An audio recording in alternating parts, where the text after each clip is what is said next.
My name is Lucy, or you can call me Ranger Lucy. And this is about a 10 or 15 minute talk about Muir Woods. Welcome. Why don't a couple of you maybe share with the audience why you came here today? To see the redwoods. To see the redwoods. That's a really good reason. Anybody else? To de-stress.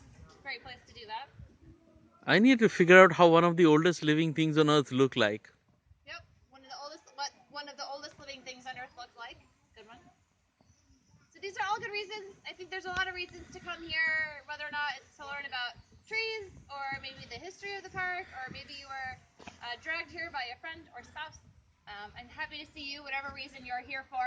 I came here originally because I love trees. I love them so much that I majored in them in college. I'm a tree nerd.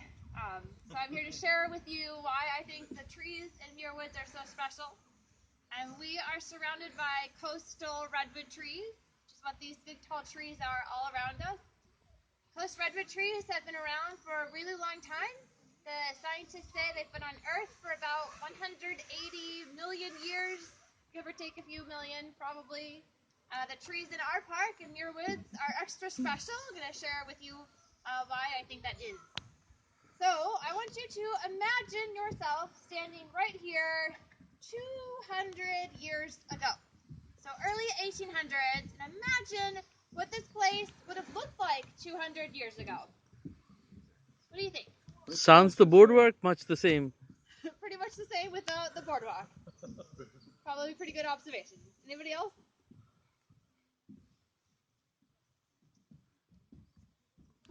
So I think you're right. The redwood trees have been growing here along the coast of California for the last 10,000 or so years, since the last ice age. Redwoods in Muir Woods are on average between 500 and 800 years old. So the very trees that are around us probably were right here 200 years ago, just a little skinnier. The boardwalk obviously wasn't here. There probably were paths, trails going through here. There were people around. The Coast Miwok are the Native Americans that have lived around here for thousands of years. They used the area a little bit. The understory might have looked different. The understory are the plants that are not redwoods, basically in here, oaks and maples and bays. The Coast Miwok would have had fires on occasion. They sort of managed the forest. So every couple of decades, every 10 or 20 years, there was a low fire that went through here. So the understory was a lot clearer. You could see to the other side of the creek a lot better 200 years ago. So that would have looked different, but the trees looked the same.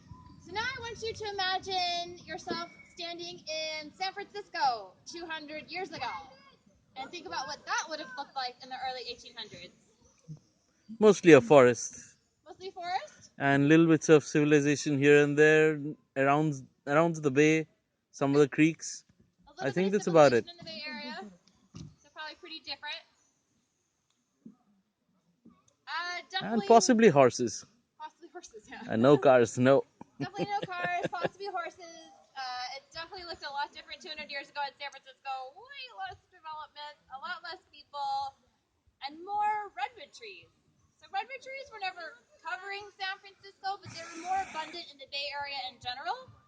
Redwood trees are pretty picky about where they can grow. They prefer fog and rain and sunshine, so they have to be pretty close to the coast to get the fog from the ocean.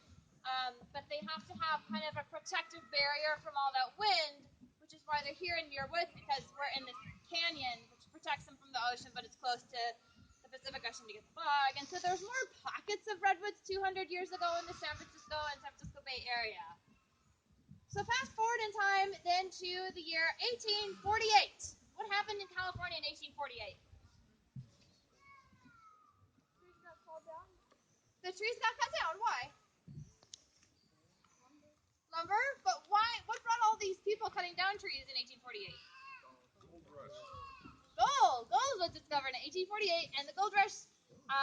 In the year 1849, the population of San Francisco went from 1,000 people to over 20,000 people in just 1 year. That's a huge boom in population, and those people needed to build. They needed homes and infrastructure, and they quickly discovered redwood trees.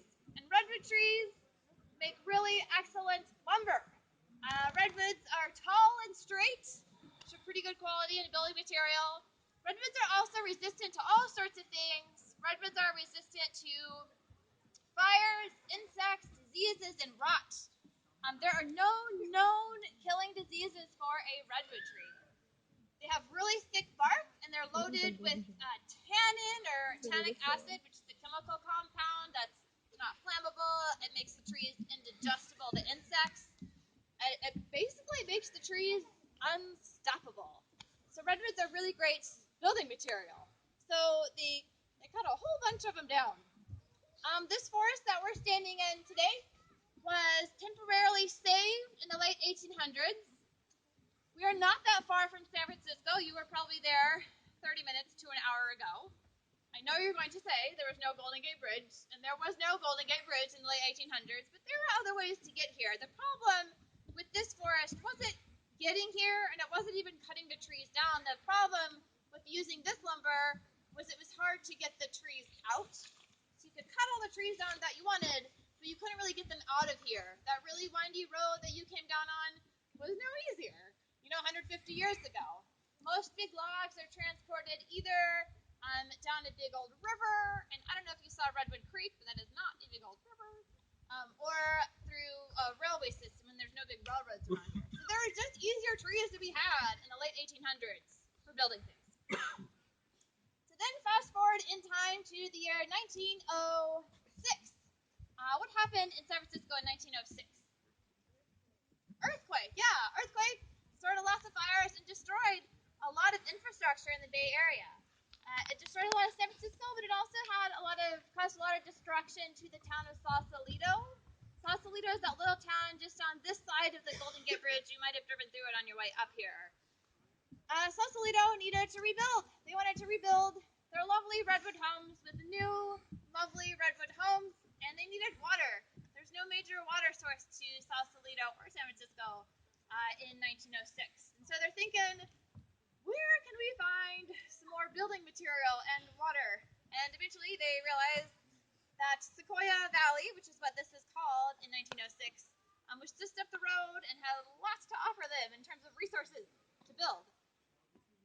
So they wanted to come in here and take over the land. However, just 1 year prior, this had been bought by a family. So this is privately owned by the Kent family, but with the use of something called eminent domain, the town of Sausalito was going to be able to come in here and take over the land. And eminent domain is generically, if it's for the greater good, then you can kind of take over private land.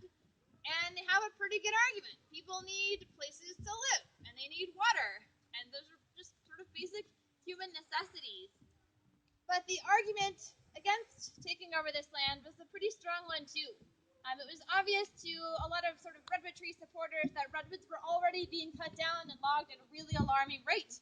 Word had sort of gotten out that redwoods are really excellent lumber, so a lot of them were being cut, even in the early 1900s.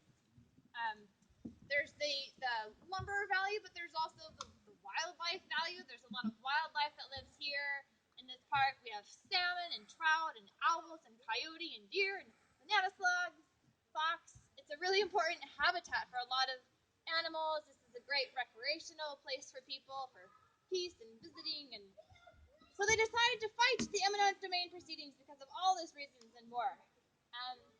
It's not an easy fight, but pretty soon they learned about something called the Antiquities Act. And the Antiquities Act was created by President Theodore Roosevelt in 1906. The Antiquities Act creates national monuments. A national monument is an area of land or water that is in imminent danger of being destroyed for one reason or another. And a national monument can be created by the act of a president. It's simply an executive order. It's pretty quick and easy in the grand government scheme of things. A national monument is different from a national park only in the way that they are created. So a national park has to go through an act of Congress, which takes a really long time. National monuments are much faster and easier to be created. So William Kent learns about the Antiquities Act, and he writes a letter to President Theodore Roosevelt, and he says, we've got about 300 acres here that are in danger of being destroyed. Can we donate this land to the government, and will you accept it under the Antiquities Act and protect it as a national monument. And President Roosevelt receives this letter and he says, "That's a bully idea." So of course we'll accept this and we will. We're so honored that we're going to name this park after you, and we're going to call this place Kent Woods. And William Kent receives the letter and he writes back and he says, "Oh, no. He says, I have 5 husky sons, and if my 5 sons can't carry on the Kent name, it does not deserve to be carried on." He said, "Let's name it after somebody we both admire, Mr. John Muir." John Muir at the time is a fairly well-known preservationist. John Muir has a lot to do with sort of bringing attention to natural and wild places, mostly in the West, and getting them protected. So William Kent wants to honor John Muir and all the great things that he's doing by naming this forest monument after him. So Roosevelt agrees, and January 9th of 1908, this becomes Muir Woods National Monument, forever protecting it from logging of the trees and damming of the creek. And today it's fairly well protected. You may have noticed that we have a lot of rules. You can't be here at night. You can't be off trail. You can't picnic. You're not allowed to sing while you're here. But you understand this is a really special place. Muir Woods is an old-growth redwood forest, which means it's never been cut or logged. And that is an important fact because over 97% of old-growth redwood forest has been cut down and is gone. So the fact that we have this beautiful forest so close to a city is kind of an amazing thing. If you have a little extra time today, I would encourage you to head up to Cathedral Grove. Cathedral Grove is maybe 10 minutes that way, and it's got some of our oldest, tallest trees in the park. We think our tallest tree is about 260 feet high, and our oldest trees are upwards of 1,000 years old.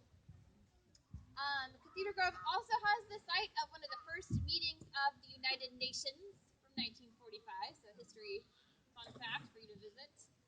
If you have any questions, I will stick around, try to answer them. If you need any other trail suggestions, I can do that too. Otherwise, enjoy your walk. Thank you. 2 questions, ma'am. Thank you. The roots only go down about 8 feet into the ground. There is no way that the people can understand the age of the tree without cutting them. No, you can. There's a tool that you can use to drill into the tree, a little increment borer, and it brings out this like pencil-shaped sample, and you can count the rings on there. So that is an option. What is the approximate like the accuracy of it? The what? Is it very accurate? Yeah, you see the tree rings and you count the rings. Oh, I mean, It's extremely accurate. Like normally when you cut it down, that's how. But we don't know most of the age of the trees here because we don't do the increment borer because it sort of doesn't matter how old they are here. I mean, we know generally, like if a tree falls down, then we'll count those rings and then you can compare sizes. Like if it's about the same diameter as this tree, they're roughly the same age, but it varies based on where they're growing and how close to the water they are. How many dry and wet seasons they've seen and so on, I suppose. Yeah. So short of a natural disaster or something like that, nothing kills a redwood, does it? They don't have a natural lifespan as such. Wind is the number one natural killer.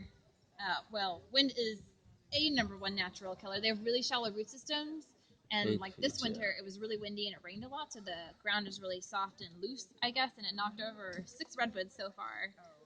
So wind is a big killer for them.